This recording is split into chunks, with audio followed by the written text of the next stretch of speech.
The Amazing Digital Circus has told us exactly who the next person to abstract is, and it's all thanks to socks. Wait, socks? Hello Internet, welcome to Film Theory, the show that's for mature Zoobles only. So at this point, you probably all know about the Amazing Digital Circus. This show absolutely exploded onto the scene last year, and it's easy to see why people connected with it. It's up to you to decide.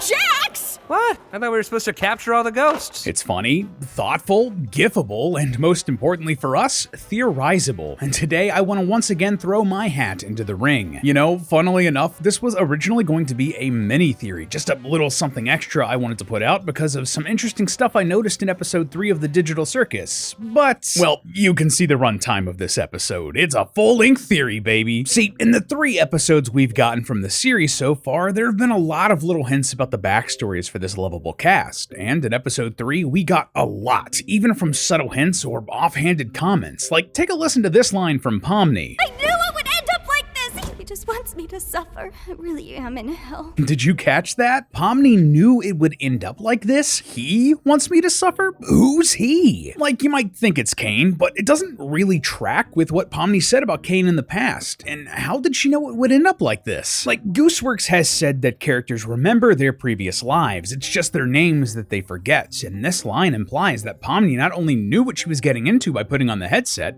otherwise how could she know it would end up like this, but she also knew that he, whoever he is, wanted her to suffer because of it. I'm gonna be real with you, I'm not sure what this means yet exactly. We don't have enough information, but it is absolutely something we should keep our hundreds of all-seeing eyes on. So if you want to get in on that discussion, you can go join the awesome community of theorists that popped up around this series over on the Digital Circus subreddit. Let me know what you think of it. But even with that fascinating tidbit hinting at Pomni's past, the character we get the most out of this episode is actually Kinger. Yeah, everyone's favorite forgetful chess piece. And let me tell you, loyal theorists, what we see here from Kinger is sad. This is not a character with a bright and cheery backstory, and if we follow the logical conclusion for this character, if we look at all of the hints we get in the story, and the lore, and yes, even the merch, Kinger is going to be a tragic character with a tragic end. Get your shotguns ready, friends. We're turning this 57-second story into a Greek tragedy. So the first thing I wanted to cover here that I promise leads into our discussion of Kinger, if we pay attention to this latest episode, we'll find that the appearance that the cast takes on while in the circus directly reflects parts of their personality and their backstory. Here, let me explain. First off, we have Ragatha. She's a pretty normal, level-headed character and is trying to keep everything and everyone calm. Therefore, she appears as a bit of a normal Raggedy Ann doll. Okay, that's not much, but if you want something stronger, well, Gangle is coded as suffering from bipolar disorder, jumping between happy manic episodes and major depressive episodes. You can check out our recent video on the Inside Out tapes where we talk about that in detail. But again, this directly parallels what we see with Gangle's switching between happy and sad with her comedy and tragedy masks. Then there's Jax, the lovable jerk who is also a terrible person. Like, legit, in this episode, we're told that in this world, the worst thing you can do is make someone think they're not wanted or loved. That's constantly what Jax does. He's absolutely a bad guy. But more importantly, he's a big purple rabbit. Now, I likely don't need to tell you who else is purple, loves rabbits, and is a bad guy. But even beyond FNAF's still haunting me, rascally rabbits are a consistent trope in media. You have the tortoise and the hare, Bugs Bunny, Oswald the Lucky Rabbit, Nabbit, heck, even the Trix Rabbit. All of them are tricksters or jerks reflecting what Jax is here in this series. Meanwhile, you also have Pomni taking the form of a jester. Historically speaking, jesters were used in the courts of nobles and royals to provide comic relief for their patrons, to make them laugh. And what do we see here with Pomni? She's often the butt of the joke, the center of attention as she's stretched and smashed and put through the ringer in these new adventures. But even more than that, jesters were often the only people who could provide true, unfiltered feedback for the royalty that they served, telling them tough truths as long as it was laced with comedy. So paradoxically, despite their upbeat demeanor and appearance, they were often some of the saddest people at court emotionally. You can see this really well in the famous painting Stanchik by Jan Matejko, where a jester sits sadly after discovering some horrible news while the nobles in the room behind him just party it up. Now, this might not immediately seem like it would map onto Pomni, but think about it. Who is constantly questioning the adventures? The circus itself.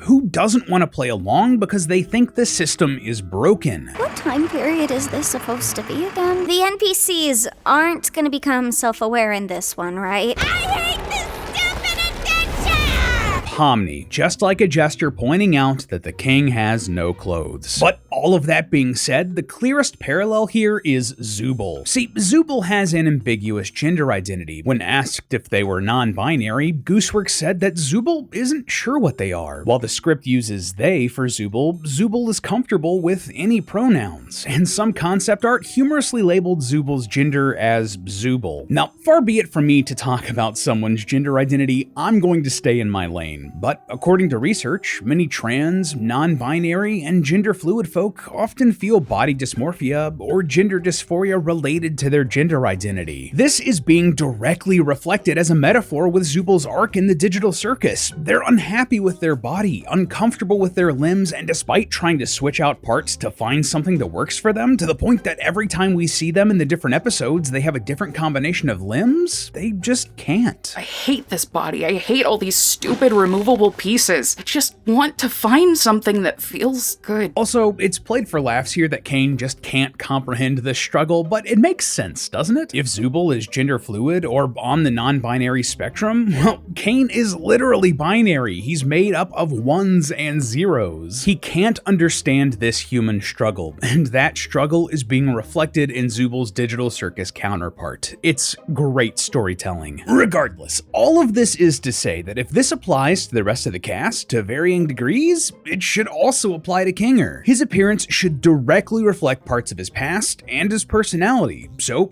using that, what do we know about Kinger? First off, he's dressed like a royal. He's a king chess piece with a beautiful, flowing purple cloak. Purple has historically been a symbol of wealth, since purple dye was difficult, time-consuming, and expensive to produce. Kinger is also forgetful, perhaps reflecting a past that he doesn't want to remember, or a mistake that he wants to forget. Okay, so let me ask you, what else does all of that sound like? Baron Theodore Mildenhall, the ghostly villain of the newest level here in the Digital Circus. Yeah, in this horror-themed haunted house, we're introduced to the character Theodore Mildenhall, a wealthy baron driven to insanity. Already sounds like Kinger, right? Well, the similarities run so much deeper than that. First of all, we know that Mildenhall loved hunting, like he does just straight up say it. Hunting has been a hobby of mine for as long as I can remember. Although one could say it eventually became more of an obsession. Fascinating that he would use the phrase, "as long as I can remember," here, and Kinger has trouble with his memory. It's just an interesting parallel. Regardless, this does pan out. Not only are there plenty of trophies hung on his wall, similar to what hunters would do with their notable catches, but we also see photos of big game like rhinos and cryptids in his desk. This maps pretty well onto Kinger, who is surprisingly competent with a gun. Looks like we've got 2 shots.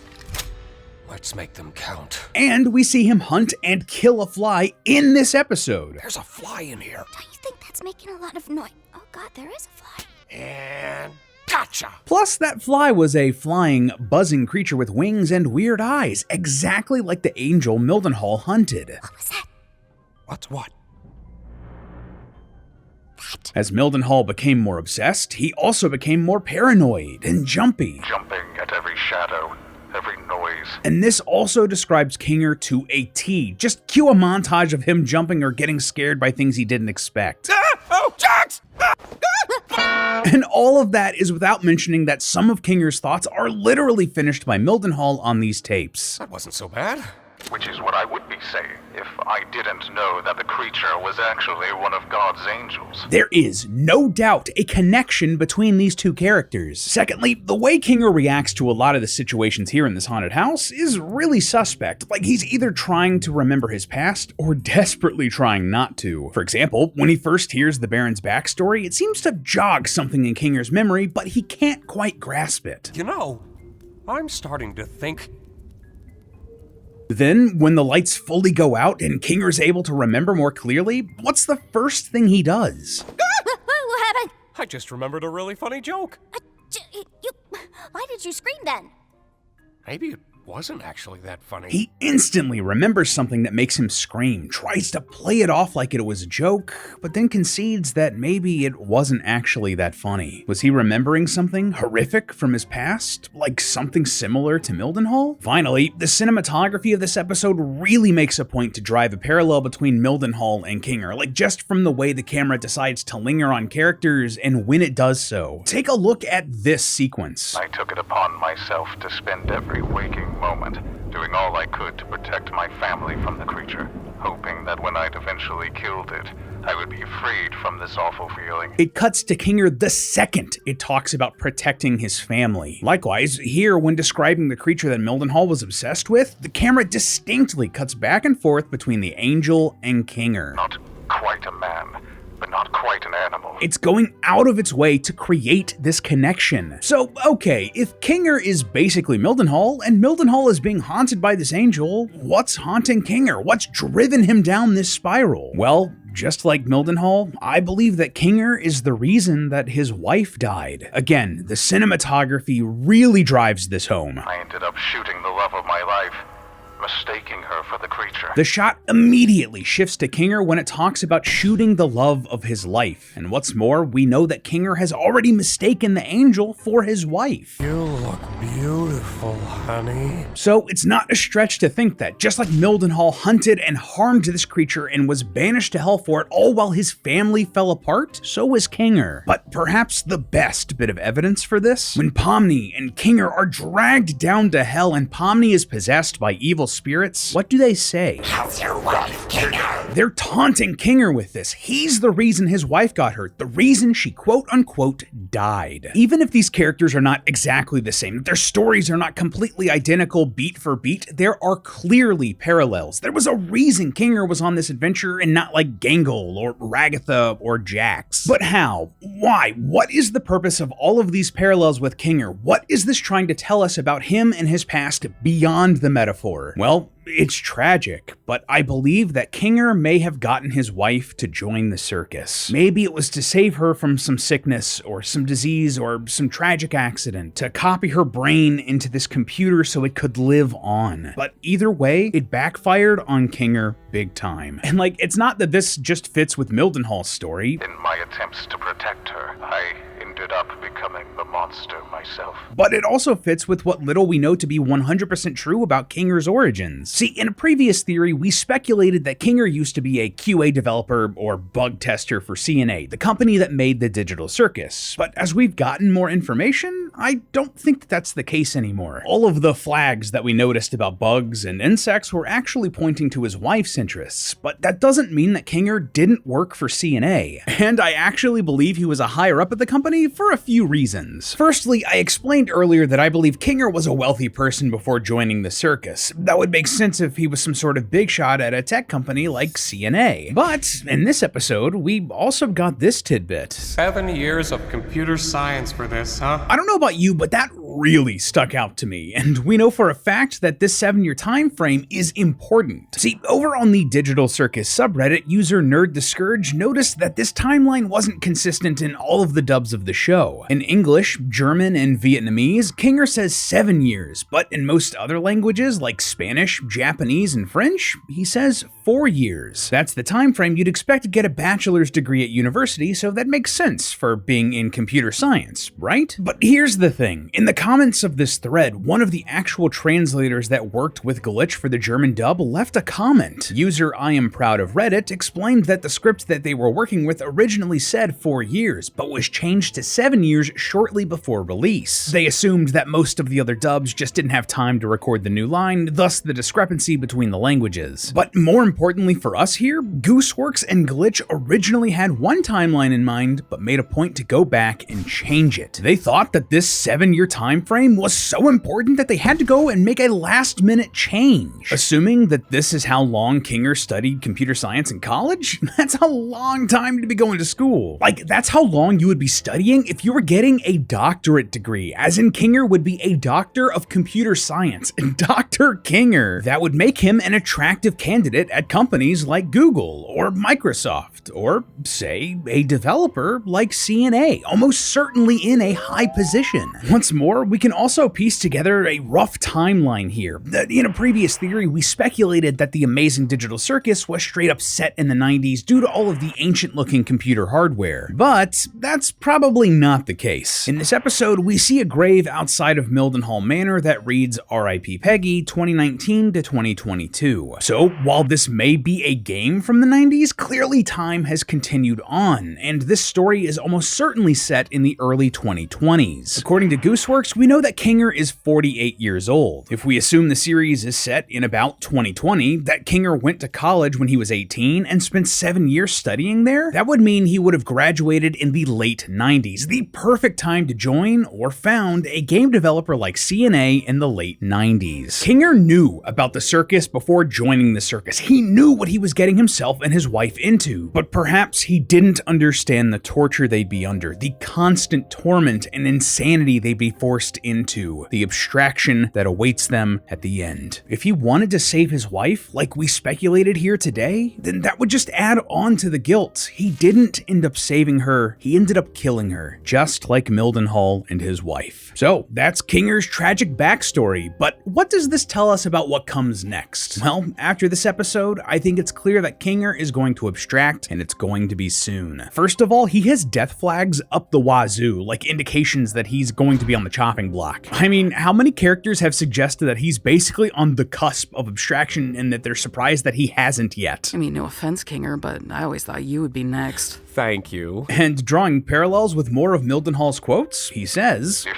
nothing else, I will slay the beast that took everything from me. Is this talking about Kinger? Will he allow himself to abstract and join his wife in the cellar? And if all of that doesn't convince you, if you think all of that is a long shot, well, Glitch might have revealed his fate right under all of our noses. In a previous theory, we noticed that Glitch tells us a lot about their characters' personalities, who they consider important, and also potentially the future of their characters through the merchandise they sell of them. So, the fact that Jax's pin was the only one where the pinback was torn to show the void behind him told us that he's likely going to have more than meets the eye. And, well, Reddit user the Red J Cat Mama on our subreddit noticed that Glitch is now selling a pair of matching socks. They're stylized to look like abstracted monsters, but one of the sets is lined with red and the other with purple. Queenie's cloak was red, and what color is Kinger's cloak? Purple. By the end of things, just like these socks, Kinger and Queenie are going to match again as abstracted entities. But the thing that really cemented this for me, Kinger's character arc is coming to a close. See, something else that really stood out to me in this episode was this quote from Mildenhall. My paranoia had driven me to the point where I was no longer the protector my wife and theoretical children needed. Fun fact, we actually get a glimpse of this family here in the episode, kind of hidden in the darkness if you brighten up the image. But regardless, theoretical children is an interesting phrase, right? Like, it could mean something like a future child, one that hasn't been born yet, or it could mean an adopted child. And tell me, who is Kinger very protective of in this episode, both emotionally and physically? Pomni. He physically protects her from the angel in this scenario that she's clearly terrified of. Stay behind me. Just leave it to me.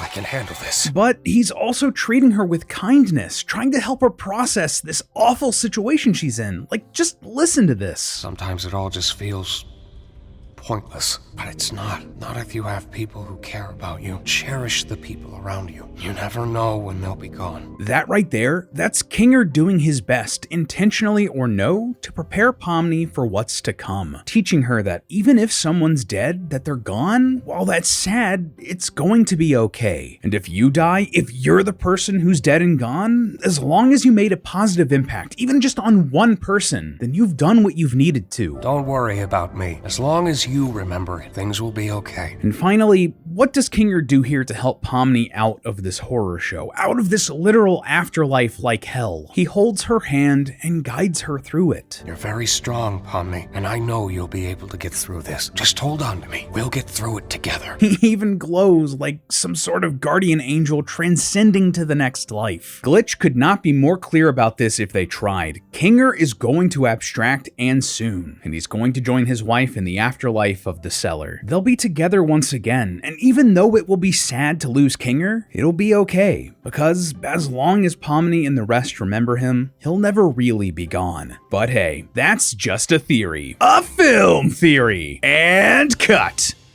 Up next on Film Theory, the Amazing Digital Circus just told us exactly where its story is going, all from one single line. I need a living host in order to escape the Hall of the Damned, and your bodies will be my only means of doing so.